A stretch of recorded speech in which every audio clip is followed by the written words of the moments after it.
Could the Washington Huskies or South Carolina Gamecocks or maybe the Iowa Hawkeyes be a surprise team for the college football playoff? Let's talk about that now. Locked On presents The Portal, the daily podcast covering college football recruiting and everything NIL. Part of the Locked On Podcast Network. Your team every day. Back into the Portal podcast, and we are on the cusp of college football being back next week. So in honor of that, I wanted to talk about some of the teams that can kind of upset the apple cart and discuss teams that can crash the college football playoff. And that means making upsets in the regular season, but some realistic teams. Ones maybe not quite in the top 12 or 15 that have a chance to burst into that. I mean, last year, Indiana was ranked like 20th. Preseason, they went 16-0 and won the national title. Who's going to be that team this year that at least crashes the party? That is what the first part of the show is about. We're going to talk about high school quarterbacks or portal quarterbacks. I have a little list here, and I'll go ahead and throw this out, and I'll ask it again later. I want you to think about it. How many of the quarterbacks in the original AP top 25 that just came out are going to be from the transfer portal, whether this year or last year, and how many are high school? And then finally, at the end, we'll talk chat questions, anything that you want to discuss here on the Portal Podcast. But first, I do want to discuss the teams that I think are going to kind of go by conference that have a chance to upset and make noise and make the playoff. I've had this discussion before here on the Portal Podcast, and I think it's one of the most fun. Most people enjoy it. So please comment in the chat, like the show. Please subscribe if you have not already. First team that I want to talk about is one of my favorites this year that I'm just anxious to see, and it's for a lot of reasons. Washington Huskies. DeMond is back after flirting with Baton Rouge, and they have Jedd Fisch back. He's still the play caller. They were pretty good last year. I think now that the familiarity is with that program, just the staff and everybody having DeMond back, I assume that's in a good spot. We would have heard more if they didn't like what happened in the offseason and he was being jettisoned by his teammates. I think we would have heard more. And it's one of the reasons that I believe that they will be one of the better teams, not only in the Big Ten, but have a chance, although an outside chance, to make the college football playoff. And to that end, I want to discuss the Washington Huskies from a scheduling perspective. If they don't make it, they still have a lot to say about it, especially at the end. This is the schedule for the Huskies. And in case you're wondering, it is so random with the Big Ten because they've got 18 teams. There's some easy schedules, and then there are some schedules that are ridiculous. So it's all over the place. Washington, they got a couple of the tough ones, but they don't play Ohio State. They don't play Michigan. They don't play Illinois. That's not a terrible schedule there. Here's what they have. They open the season on September 6th. I love this. They play the Apple Cup first game of the year now instead of last. They play Washington State. They got Utah State at home and Eastern Washington. Then they play Minnesota at home. Ought to be a quality game, but they should be winning that game as well. They should start 4-0. Again, Washington State, Utah State, Eastern Washington, and Minnesota. All home games for the Washington Huskies. But then on October 3rd, UW goes down to Los Angeles to play the USC Trojans, who's, for what it's worth, currently ranked 14th in the poll. Now, Washington is a team that is pretty good, in my opinion, but I would say the roster for USC is better than Washington's, maybe not by like a landslide or anything, but I think it's one that I would take, especially trenches. I think they probably have more now than what they've had in a long time. That's probably the biggest difference. And Washington lost one of their key running backs to the transfer portal. So there's some concerns. But if they somehow won that USC game, A, it would probably be a death knell to USC. And B, that would make them 5-0. With the next weekend being really important, and it's a Friday, and this is weird. Iowa goes up to play Washington on a Friday night, 8 p.m. game. Thank you, television. It's so wild. October 9th. If they win that, they'd be sitting there at 6-0, and the final half of the schedule goes like this. At Purdue, no offense to Purdue, you should win. At Nebraska after a bye, that'll be interesting.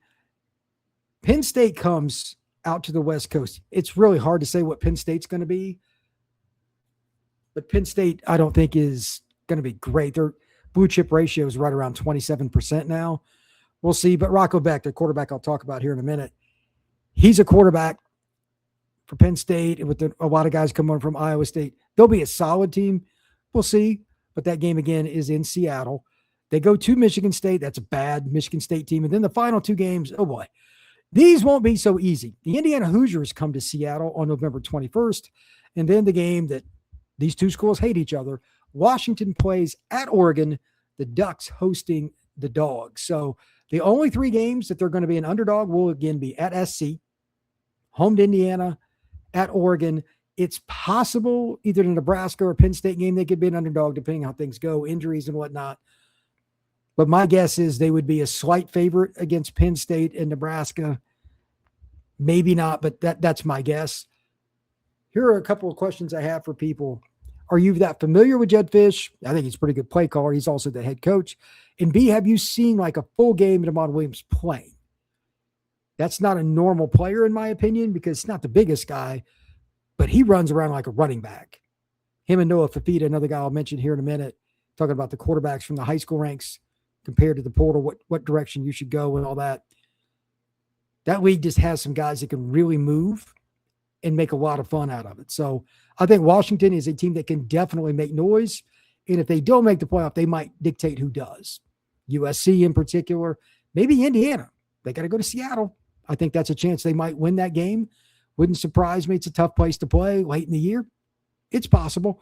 And then they've got the Ducks on the road. I don't think they'll beat the Ducks, but I think they've at least got an outside puncher's chance, if you will. The other team that I want to talk about, and this one I've admitted many times here on the show that I'm not as high on, but I want to look at it from a different perspective tonight, and that is South Carolina. They have a pretty talented roster, but for those who don't know, not one, but both of their offensive tackles were injured in spring. One's got, I think it's the right tackle, is going to be out for the year. If I remember correctly, the left tackle, Peak, has got a chance to be back. Very talented transfer, one of the biggest names in the portal. Their schedule is a little goofy. Obviously, they, like every other SEC team or Power 4 team, you're going to have a couple of easier games. They got them right off the bat. They didn't spread them out. That's tough. Kent State and Towson, right off the bat, they're 2-0. They get Mississippi State at home. You have to win that game because then it gets real. They go to Bama, and I get it. They got LaNorris Sellers, and they got some really talented players, but at Bama is going to be tough. They're ranked number 13. Kentucky at home. They got Kenny Minchie and whatnot, but that's a new staff you should win. And then here comes the gauntlet. At Florida, home to Tennessee, at Oklahoma, home to Texas A&M, Arkansas on the road. You got to win that game. Arkansas is terrible. You must win that game. Georgia comes down from Athens, and then you go to Clemson to finish the year in the in-state rivalry. Again, I don't think South Carolina has much of a chance to make it to playoff. There's some other people who think they're a true dark horse. I think they're going to be somewhere around 6-6. But again, they've got Bama on their schedule, Florida, Tennessee, Oklahoma, A&M, Georgia, Clemson. They're going to impact who does make the playoff, if nothing else. So what teams do you think will make the playoff and why? As well as, is there anybody that you think has just been completely not discussed by the media? Comment down below if you're listening to this live here on YouTube. Comment in the chat. But again, it's really hard to pick this year, and it's for one main reason, to talk about the upsets and the opportunities for teams to break through. And that's a lot of the really good programs have returning quarterbacks or they went and got, like Miami went and got Darren Mensah. When teams that get the most trench players also have a quarterback that is proven, not going to be a lot of room for teams to break through. Every other year, it's a turnover year on quarterback. Next year, it'll be much more wide open. I think it'll be harder this year, but that's why it's still fun to discuss this, come up with some teams that may or may not make it into the playoff. When we come back, I want to talk a wide variety of players and just discuss, go through the list, which quarterbacks in the top 25 for the AP poll are portal versus high school. That is next right here on the Portal Podcast After Dark. Today's show is brought to you by our friends over at Game Time. There are more live events than ever to go out and see, whether it's a concert, some kind of festival, baseball game, soccer, anything else that you want to do. Hard part's not figuring out if you want to go to an event, because there's plenty. It's getting the tickets because of all the different apps, and it's not always easy. Confusing checkout, the surprise fees. It's just not an easy experience. It's cumbersome. Sometimes it's harder than it really should be, and that's why fans are turning to Game Time, the app that is built to buy tickets. It's made simple, upfront pricing. You can see your seat view. It's easy with the Game Time app. I'm living proof. I haven't bought from Game Time once. I bought from Game Time twice. Basketball tickets each time, in and out, under 8 minutes. Find the team you want. Just type in the name in the search box, find the game on the schedule, and then pick a seat. Look at the seat view on your phone. It's pretty darn easy. Download the Game Time app, create an account, and use code LOCKEDON for $20 off your first purchase. Again, create an account, redeem code LOCKEDON for $20 off. Download the Game Time app today. All right, let's discuss this incredibly long list of AP top 25 teams with the portal quarterback. How many do you think? Just without a glance, I guessed like 55%, and I was wrong on this, off by quite a bit. How many are the top 25 teams based on at least projections? They could be different. There's one that's still a little bit up in the air because we're not 100% sure who's starting for Bama. I went ahead and put Austin Mack down. So if he's not, that would be one less. It'd be 60%. But anyway, I got 64%. Here's the list. A couple of them are a little bit iffy in a way, but I'll explain in a second. Let's start from the bottom and work our way up. Austin Simmons transfers from Ole Miss to Mizzou. They're 25th. Lincoln Kienholz goes from Ohio State to Louisville. Louisville is ranked 24th. Connor Wegman for number 23. Houston Cougars, he comes over from Texas A&M last year. He's back again. Hank Brown was at one point at Auburn. Now he is at Iowa. They're ranked 22nd. Devin Dampier, he was at New Mexico. Transferred in last year to Utah. Played pretty well for the Utes. He's back. Rocco Becht, after spending 4 years in Ames, is now a graduate student at Penn State with that staff. Jade Maeva started out his career at UNLV, transfers to SC. They're 14th. Bear Bachmeyer and BYU also ranked 14th with BYU. He's a guy that didn't end up being a transfer in a lot of, like, people didn't think about it, but he was. He technically was at Stanford briefly. Then they had that whole shenanigans. People thought he was recruited. No, not technically. He is still a transfer. So he comes over from Stanford. Again, I'm guessing on Austin Mack, Alabama's 13th. If he isn't, then it would be 60% instead of 64. Sam Levitt, he was at Michigan State. Then he was at Arizona State. He just made it to LSU. John Mateer started his career at Washington State. Now he's at Oklahoma. They're ranked 10th. LSU was 11th. Trinidad Chambliss, number 9, Ole Miss. He was originally at Ferris State, a Division II program in the state of Michigan. That is so wild. Darian Mensah, he was at Tulane, then Duke. Now he is at Miami for the 7th ranked Hurricanes. Number 6, Indiana Hoosiers have Josh Hoover. He started his career at TCU. Here's the irony. He originally committed to Indiana out of high school, but ended up at TCU. He ends up at IU after all. Dante Moore, same deal. Committed to Oregon, signed with UCLA, transferred to Oregon. He will be a returning starter for the Ducks. And Julian Sayin signed with Nick Saban's version of Alabama a week or so after he was at Alabama. Of course, the entire scenario was Saban retiring, so he transferred to Ohio State, and we all know that he's a very good player. I have 16 out of the 25 players being transfers. So this is the question I have in general, and we can take this conversation anywhere you want. I had somebody say on one of the podcasts that I do, hey, it's always better to get portal quarterbacks and portal O-line and this, that, and the other. And I said, O-line, you're way off. Portal quarterback, though, that's a really good debate. Like, there aren't enough offensive linemen in the portal. You have to recruit the high school kids, and that's why there's so few teams that can win it, because the elite high school linemen only go to about 15 schools. Just is what it is. But quarterback, man, it's just buck wild. Think about it. JKS out of Cal, he's going to end up being a 3-and-out guy at quarterback. Cal's not a dominant program. They don't get offensive tackles like that very often, but it's going to be pretty interesting to see what he does this year for the Bears. And he's only a sophomore, and that's just one of many. Here's the other part with this. I get it that system matters and everything, but just about everybody runs RPO and spread. Even like Stanford, like the most traditional team over the last 20 years, running West Coast offense, they still run some kind of spread.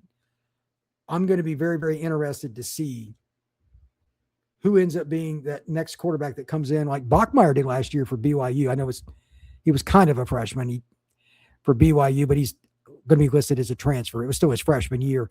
He started right away after getting there like 2-3 weeks before fall camp. Is there going to be a quarterback like this year, like last year, like Bachmeier? That was wild. And hats off to him. That was incredible what he did for the Cougars. If you have any comments about it, fire away. I'm going to head over to the chat now and just kind of thumbnail through. But I think that the best bet on quarterback is to recruit as many good ones out of the high school ranks as you can. And if everything else fails, you can always go to the portal. That's my take. Please fire away on that. Salty, you're even more busy than you usually are here in the portal after dark, brother. Smitty, have you heard anything regarding the reception Damon Williams received when he returned to Washington a week after trying to flip to LSU and getting caught by his NIL contract penalties? And I posted this further down in the chat because I read this earlier. The one podcast that I heard was Cover 3, and Bud Elliott, a friend of mine, did his summer school series with Washington, the guy that covers it for 24/7. For whatever it's worth, he said that there hasn't been anything that he'd heard, and that's the team he covers. So that gives him a chance. Because if there was a non-repair situation there, quarterback with the team, they'd be dead in the water. We haven't heard that, though. So that's good for them if they can mend the fences. Even if Williams was welcomed back to Washington by his teammates without drama, what is the potential that a serious rift remains, and how could it impact the team this season? Some players may not speak up because he's the quarterback. Salty brings up a really good point here. Is it possible? Sure. I would imagine it's more likely to be a defensive player if we hadn't heard something by now, because the offensive guys got to be around each other. It's all chemistry. Reps, chemistry, repeat 5 million times. It's still not enough. I would imagine it's not going to be a direct correlation. It would be more off the field stuff, because in football, it's the one sport where offense plays and you rotate. Then you got special teams. It's the most unique sport we have on planet Earth, in my opinion. But maybe that causes problems in the locker room. I don't know. That's an interesting question, but I'm not sure exactly what we would have not been able to find out by now. It's been a minute. Like that was in January, so we're in August now. From the current AP poll, how many of the starting quarterbacks do you believe are transfers? That was the theme I just talked about a minute ago. Just asking again. My original thought was 55%. What do y'all think, and what did you come up with? I don't think that's an easy task. I just randomly guessed 55%. I was at least somewhat close. Did anybody guess 70% or more? It wouldn't be surprising to me if somebody did go with that number, because it just seems like most of the quarterbacks transfer anymore, but some of them don't find homes too. Here's another question I put in the chat. Which non-top 25 team do you feel has the best chance to crash the playoff party? I mentioned that there's a couple of different possibilities for some of those teams, like 15 to 25, it's more likely. But here's a couple of the teams that I put in there that are just like outside the realm. And you can take this any way you like. I'm not saying this is a definite deal, but Illinois, they got Caton Hauser at quarterback. Do I think it's likely? No. But who knows? Penn State, they got a really mild schedule. Maybe the weakest schedule in the Big Ten, and they got a fifth-year senior quarterback. Would I be shocked? No. Non-top 25? Man, there just aren't too many others. I guess here's one, and it would just be fun because he's similar to Mon Williams. How about Noah Fafita and Arizona? It's the Big 12. We don't know exactly how Texas Tech's quarterback situation is going to be. That kid's electric. Fafita's a senior, not a big dude, but he can run around and make plays. Here's a really wild outside. I mean, this would be a great story. I'm not saying this is all that realistic, but I've seen a few podcasts throw this around. Drew Mestemaker and all those players that transferred in to Oklahoma State. I think there's a 1% chance, but he did lead college football in yardage last year at North Texas. Do I think they have the defensive talent and depth to do it? Probably not. But those are a few for me that I think are interesting. In your first question, this is from Salty. Are you asking how many top 25 quarterbacks we believe will transfer from those schools, or are you asking how many schools will start this season with the transfer quarterback? It is the latter. One of the reporters, I already talked about that. I believe Clemson likely has the best chance to crash the playoff party from outside the preseason top 25. Salty, do you really believe in Christopher Vizina? I do not. So for Ole Miss, Chambliss is a transfer quarterback, but he was on the team last season. Does he count as a transfer? Yes. This as long as you're a transfer, just to be specific. Teams in the top 25 who will start a transfer quarterback for the first time include Indiana, Miami, LSU, and Penn State. That's 4. I'm not sure about Tennessee and Utah, though, so it could be as high as 6. Tennessee's going to start Faison Brandon, barring something unforeseen. He's the true freshman 5-star out of the state of North Carolina. Devin Dampier, he was the New Mexico quarterback, transferred to Utah last year, and he started for the Utes. He's back. So besides that, looking at my list here, anybody else that is a new one? Hoover in Mensa, you were correct on. Levitt, definitely. Just about everybody. Rocco Becht, yes. I think just about everybody else is. There is one other. Louisville and Lincoln King. I think Keenholz is starting. I could be wrong. Somebody correct me on that. Possibly, barring something unforeseen. Isn't Austin Simmons starting for Mizzou? Or am I wrong on that? I would assume he is, barring something unforeseen. I haven't heard otherwise. He transferred from Ole Miss. He was a big-time recruit. He didn't skip a year of high school. He skipped 2. He had a 5.0 GPA. Like, he's a brainiac. Salty, would SMU really be a surprise to make the playoffs? They may be the number 2 team in the Atlantic Coast Conference and are ranked within the top 20. It's borderline, but like nobody talks about them. And I'll just go ahead and bring this up to, I'll find it here real quick. Their schedule is a joke. Like, I don't know how it happened this way. I kind of think the ACC did this intentionally. SMU doesn't play Miami. They do open the season for them at Doak September 7th, but they go to Louisville on the September 19th. If they win that game, they won't have another game until they play at Notre Dame November 21st if they're an underdog, and that's it. I mean, I think they'll beat Florida State. I don't think Florida State's very good. Like, even if they lost to Louisville and Notre Dame, they might be the number 2 team in the ACC. It's possible. I don't think they would make it to the playoff with that, but they would be in the conversation. They need to beat Louisville, though, in my opinion, to give themselves a really good shot. Obviously, the ACC doesn't get much respect right now. Assume the first 11 games in the AP Top 25 make the 12-team playoff and include Navy as 12th seeded G16. You may seed them however you like in order to answer this question. Okay. Here's the second part. What first-round matchups would you enjoy the most? Please note that home team in those matches. Oof, that's a lot, Salty. That's too much for me, man. I can't do all that at once. I got to sit down and write that out, brother. Sometimes the burden of what has been becomes a self-fulfilling prophecy, a death spiral from which there is no escape. Is this the situation with South Carolina under Shane Beamer's leadership? I think it's 2 things. Number one, do I think he's a world beater as a coach? Probably not. But when has South Carolina ever sustained winning football more than those handful of years under Spurrier? I don't think they ever have. That program has been awful. It was right there with Indiana as one of, if not the worst program in major college football history. So I don't know if it's just South Carolina. They're nuts, by the way. That fan base is very loyal. Expect so much, but why do they? That's another question. Why do South Carolina fans expect them to be so good? They're never good consistently. They're lucky to go to bowl games. Salty, one assumes that landing an elite transfer quarterback will be very expensive. It is. But do schools with elite homegrown quarterbacks have to match that a poacher is willing to pay in order to retain their homegrown quarterbacks? Every situation is different. I get stories from 7-on-7 coaches, trainers, parents of quarterbacks. I've had a few here recently.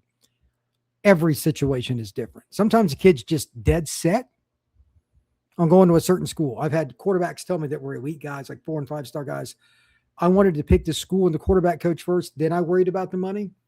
It's one of those positions where it's so specific to the coaching staff.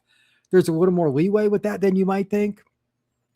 The only time the money becomes a deal is like if it's twice as much at a school or something. That's pretty rare. So they usually pick the school at quarterback. Got to be the right fit, man. Just got to be the right fit. I feel retention is an underexamined area of NIL. What proportion of a school's NIL should be spent on retention if it is a school either building from the high school recruiting or builds from the portal?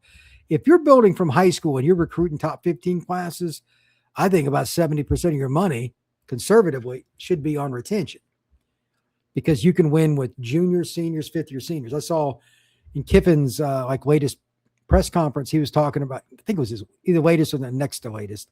He was talking about older teams win, and he's right. He goes, like, they've been away from home. They know what it's like to go through training camp.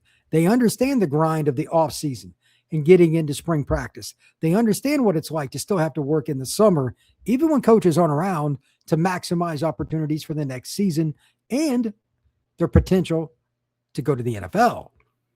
Those guys that make it past 2 or 3 years that get in the portal, they're pretty darn valuable. And Kiffin's got a point. DJ, what's going on, brother? Hope all is well on your end. Glad to see you in here again. DJ says, I hear a lot of podcasts saying look out for Washington, but do not give reasons why other than demand. So I wonder if they are real. They've recruited pretty well, like just balanced. I don't know their roster particularly well, but I think Fisch does a pretty good job with play calling. They've had some playmakers. They did lose their number 1 running back and their backup transferred to Cal. I don't know that situation. That concerns me. But other than that, I just know they've recruited pretty well. Washington at USC will tell us a lot about Washington. I think it'll tell us a lot about USC too. Here's why I bring up the USC side of it. They've recruited pretty well at defensive line, but they changed their defense coordinator because their coordinator took the job at Penn State. That's his alma mater. And on top of that, they still didn't play well against some of the physical teams they played last year. Illinois, Notre Dame, etc. Like Notre Dame set it, I know it's Jeremiah Love, but he set a record against them for yards rushing in the Notre Dame USC series. That's been played for 100 years. So I need to see it. Just my opinion. Hurricane Hicks, it seems like Washington has been recruiting well along the O-line. That is correct. They absolutely have. They've got a kid that's coming in. The kid, I want to say he's modern day, that might start as a freshman. That's a pretty good chance. JWCFP, 75%. The answer for me was either 60 or 64. Austin Mack, if he starts for Bama, it's 64%. If it's not him and it's the other young guy, Keelan Russell, who is the 5-star, then it's 60%. So it's still a lot. I bet a lot of people went over 70%. DJ, in my mind, I don't call them transfers in the second year at their new school. If that's the case, it's only a few of them. It's like, 1, 2, 3, it'd be 6. So that'd only be 24%. So, I mean, these other guys still transferred at some point, but totally different. There were a bunch of big name transfers, and here's one of the reasons why. A bunch of the schools on this list, especially towards the top, they've got a bunch of juniors and seniors in the trenches.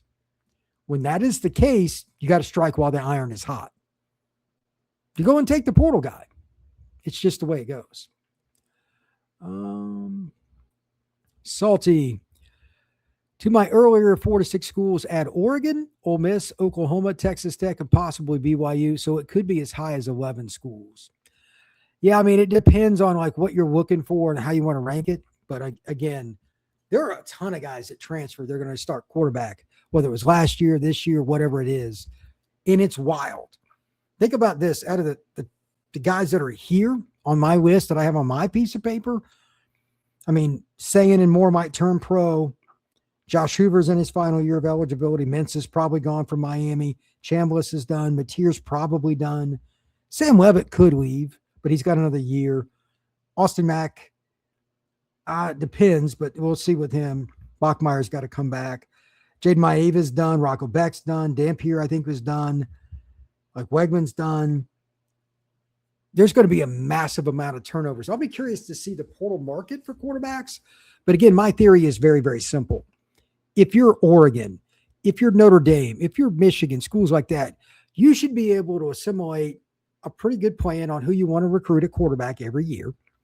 You don't have to hit every year, meaning like getting one of your top 2 or 3 guys. But keep in mind, like the 2022 class, and go look this up. Don't take my word for it. Go look at the top 25, 30 guys. Not one of them was a superstar. Not one. None of them. The 23 class is the one that's the current seniors. I had Dante Morris, the number 1 player coming out of high school football, signed with UCLA, ends up with Oregon now, but he's really good. But just looking at that list, there's still quite a few guys that didn't make it. It's insane. And I saw them play live, and like, it's hard to project. So you take a great quarterback every year, you just don't know who's going to hit, because it's not the arm and watching the high school film. It's the chalkboard times 100. If they don't figure out the post-snap reads, all that other stuff goes out the window. I've kind of given up on quarterback rankings to a certain degree. It's just recruit a good one every year. The chips fall where they may. If a couple of your young guys don't hit in a row, you go get a portal guy. That's my theory now, because, again, just for relevance, go look at it. I don't care if it's Rivals, ESPN. I don't care if it's 24/7, any other measurement you want to go by. The 22 class at quarterback was really bad. And there were a bunch of guys like Cade Copeland that was top 10. How'd that turn out? They were 7-6 last year when he was a senior. So it just shows you how difficult it is to grade what's going to happen at the quarterback position. You just got to keep taking players, man. Let's see. We got quite a few more comments here.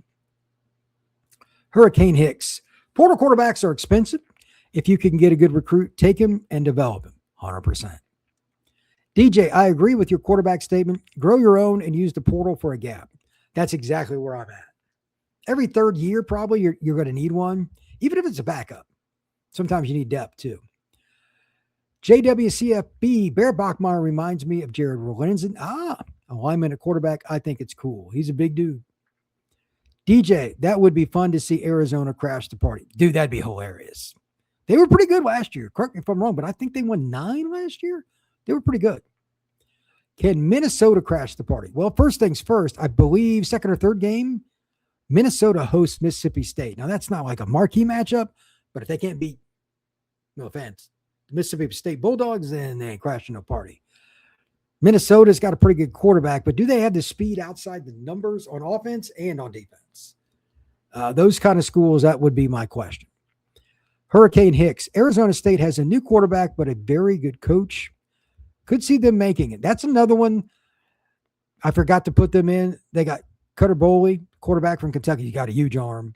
Another one of those kids that enrolled into college early at UK. And they got 3 transfer receivers. How good is their defense going to be, would be my question. Salty. I do not believe in Chris Fazina. Never have. I was uneasy when he was briefly on Notre Dame's list. Hurricane Hicks. If Louisville beats Ole Miss, they have a shot. Braum has a history of upsets. Very, very true. Joe Long. What's up, Brian? Not much, man. How you doing, brother? Hope all is well in your world. Jeff Braum is a bona fide head coach. He has made Louisville a team that can go to the championship game on a regular basis. DJ, just a thought. Recruit and develop a quarterback, then use the money it costs for a portal quarterback and use it on D-line. If you can develop your own quarterbacks, you probably spend less. Joe Wong, Pavia had the same linebacker mentality. That dude would run into some people. Diego Pavia was not afraid of contact at all. He's one of my all-time favorite guys in terms of like, who's that guy? Remember the first time I heard about him, like, I don't know anything about this guy, and he was just really good. So congrats to him because he just made critical plays. Like he was Mr. Clutch for them. So, all right, folks, I appreciate everybody stopping in for another Portal Podcast After Dark. We're getting to the end here. There's not a lot really going on in the recruiting world. So we'll talk more about some of the opportunities for the playoffs and whatnot. And I think I'm actually going to start previewing some games tomorrow. I don't really care who it is. I'll pick a few random ones. I'll do Texas, Ohio State tomorrow for sure, because that's a big one. and I'll pick one or two others. But in tomorrow's chat, comment about which games you want to talk about, because I think that's going to be a lot of fun. There's a handful. It's not a great early season slate. It's not. But that is something we can get into and just have fun with it and go whichever direction we want to talk about it, from a portal perspective, a recruiting perspective, coaching hot seat. There's a lot of different ways you can go. It's a lot of fun. Hit the like button, hit the subscribe, and thank you to everybody saying that right now in the chat. JWC, Joe Long, DJ, Salty, everybody. I appreciate it. This has been the Portal Podcast After Dark. We will see you again tomorrow.